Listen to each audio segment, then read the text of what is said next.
কখনো প্রিয় নারী হতে পারে না, কারণ স্ত্রীর অনেক ভুল। বেশিরভাগ লোককেই যদি প্রশ্ন করা হয় আপনার জীবনে সবচেয়ে প্রিয় নারী কে, স্বভাবতই অনেকে উত্তর দেন মা, কেউ বলেন বোন, কেউ বলেন নানি। কারণ সে তাকে কোলে পিঠে করে মানুষ করেছে। এমন অনেকগুলো সম্পর্কের কথাই উঠে আসে, খুব অবাক লাগে। একজন মানুষও উত্তর দেন না তার বউ তার সবচেয়ে প্রিয় নারী।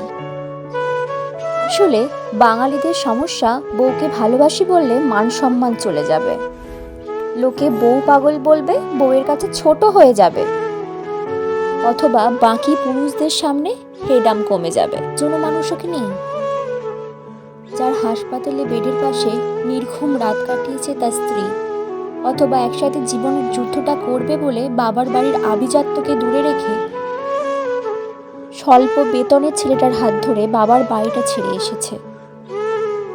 শ্বশুর বাড়ির ঝাল তরকারি ভাত খেতে না পেরেও ফোনে বাবার বাড়িতে জানিয়েছে অনেক ভালো আছে।